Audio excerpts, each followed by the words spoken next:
हाँ जी दोस्तों, तो कैसे हैं आप सब। तो हम लोग आप लोगों के लिए लेके आए हैं cup of T episode number 4। I hope आप लोगों को एपिसोड 3, 2, 1 काफी अच्छे लगे होंगे। तो हम लोग चलते हैं हमारे एपिसोड नंबर 4 पे, जिसमें हम लोग पढ़ने वाले हैं चैप्टर नंबर 4, प्लानिंग। बहुत छोटा सा और बहुत इजी चैप्टर है, आपको बड़े ही आसानी से याद हो जाएगा। सबसे पहले अपन को देखना है प्लानिंग का मतलब क्या होता है। तो बड़े ही ध्यान से सुनो, प्लानिंग का मतलब जब भी आपसे पूछे तो आपको बस चार चीजें बोलनी है। व्हाट, व्हेन, हाउ और by whom।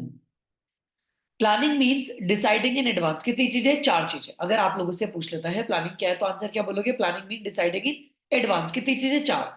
What to do, when to do, how to do and by to be done. And it is the primary function of management. ये मैनेजमेंट का कैसा है? Primary function. ये तो हो गई बस प्लानिंग की डेफिनेशन। कोई भी आप लोगों से पूछ लेता है व्हाट इज प्लानिंग, तो आंसर क्या बोलोगे? Planning means deciding in advance, पहले से ही डिसाइड करना। कितनी चीजें? चार। What, when, bye whom and how. ये चार चीजें अगर अपन डिसाइड कर लेते हैं तो इसी को क्या बोलते हैं? Planning.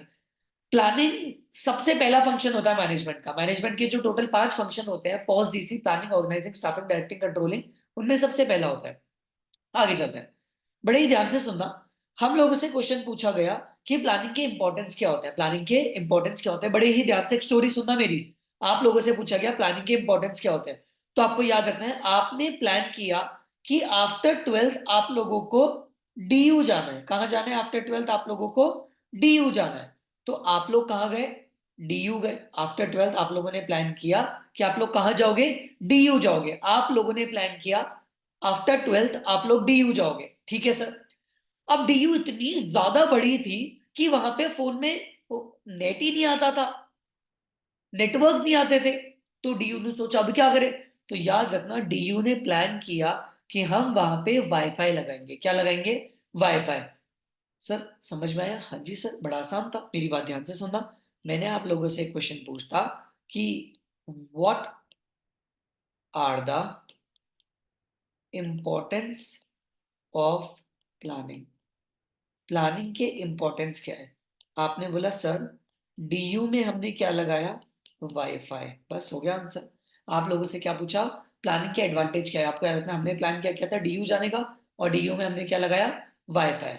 Number 1, planning provides direction, reduce the risk of uncertainty, reduce wasteful activity, provide innovative ideas, facilitate decision making, increase standard या setting standard for controlling।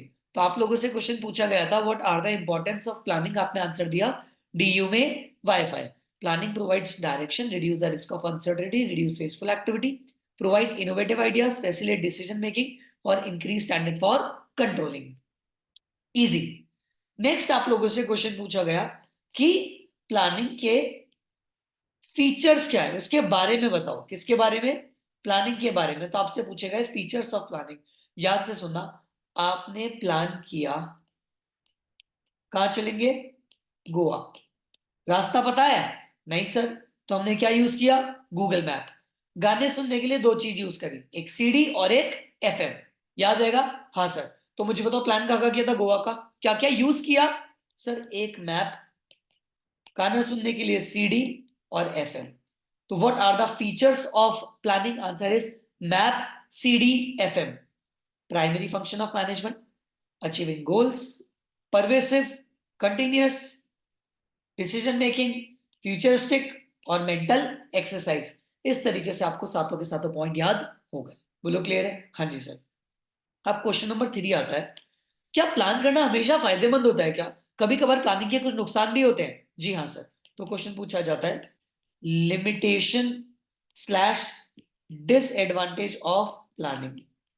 Planning के डिसएडवांटेजेस क्या है? क्लियर है? तो आपको याद रखना है ह्यूज कॉस्ट होती है प्लानिंग में, ह्यूज टाइम लगता है।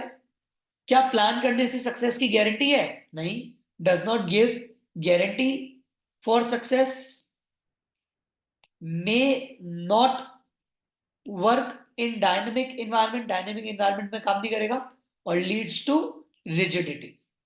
ये होते हैं लिमिटेशंस। अब इस चैप्टर का सबसे ज्यादा इंपॉर्टेंट क्वेश्चन आपके लिए जो बनता है वो यही है, स्टेप्स ऑफ प्लानिंग। प्लानिंग के स्टेप्स क्या होंगे? मेरे बच्चे ध्यान से सुनना। हमें क्रिकेट खेलना था, क्या करना था? क्रिकेट खेलना था। तो सबसे पहले क्या होगा? सेटिंग ऑब्जेक्टिव, क्या करना है? क्रिकेट खेलना है। नंबर 2, रूल्स बनाए, किसकी छत पे खेलना है, वन टिप आउट है, 6 ओवर का मैच है, दैट इज डेवलपिंग प्रीमाइसेस। अब हम जब क्रिकेट के अंदर बॉल खरीदने गए दुकानदार के पास, हमने दुकानदार को बोला कि क्रिकेट की बॉल बताओ, कौन कौन सी हम खेल सकते हैं। उसने लेदर की बॉल दिखाई, stumper, tennis, green tennis, smiley ball. तो आइडेंटिफाई करा हमने, क्या करा? Identify alternative course of action. अब हमने क्या करा? उसको चेक किया, जिसको बोलते हैं evaluate alternative course of action. जैसे ही आपने इवेल्युएट करा, अगला आ जाता है सेलेक्ट। उसको आप क्या कर लोगे? सेलेक्ट। अब सेलेक्ट करके क्या लाओ? सर घर पे लाओ, खेलना स्टार्ट करो। इंप्लीमेंट, और चेक कर लो जैसा आपने सोचा वैसा हुआ या नहीं हुआ, दैट इज फॉलो अप। बोलो क्लियर है? ये हो जाते हैं स्टेप्स ऑफ प्लानिंग। वापस देखते हैं, setting objective, developing premises, identifying, evaluate, select, implement और फॉलो। एक क्वेश्चन बनता है, आप मेरी बात ध्यान से सुनना। ये जो प्लान होते हैं ना, ये दो तरीके के होते हैं। एक होता है सिंगल यूज, एक होता है स्टैंडिंग। जो प्लान सिर्फ एक बार यूज आएगा उसको तो बोलते हैं सिंगल यूज, और जो बार बार यूज आएगा उसको बोलते हैं अपन स्टैंडिंग यूज। बोलो क्लियर है? जैसे मैंने आप लोगों के लिए एक्रोनिम बना रखी है, ये हर साल काम आती है, दिस इज स्टैंडिंग यूज। लेकिन कोई चीज अगर एक बार ही यूज आ रही है तो अगली बार चेंज हो जाएगी। जैसे मान लो आपका बीएसटी का कोर्स हर साल चेंज हो, तो क्या ये मेरे एग्जाम्पल एक्रोनिम काम आएगी? नहीं, तो वो हो जाएगा सिंगल यूज। बोलो क्लियर है? इसके साथ साथ कुछ और प्लान के तरीके होते हैं, जैसे कि goals, objective, policy, procedure, method, budget और प्रोग्राम। ये भी प्लान के टाइप्स होते हैं। ये छोटा सा चैप्टर था हमारा। आई होप आपको बहुत जल्दी समझ में आया होगा। इस वीडियो को आप बार बार सुनते रहिए, पुरानी वीडियोस देखिए। कोई डाउट आता है तो आप मुझसे पूछ सकते हो मेरे नंबर पे। मैं आपको इंपॉर्टेंट क्वेश्चन भी भेजता रहूंगा और मेरे ग्रुप में भी आपको ऐड कर दूंगा, सो दैट एग्जाम से पहले आपके पास इंपॉर्टेंट क्वेश्चन हो जाने चाहिए। Thank you very much.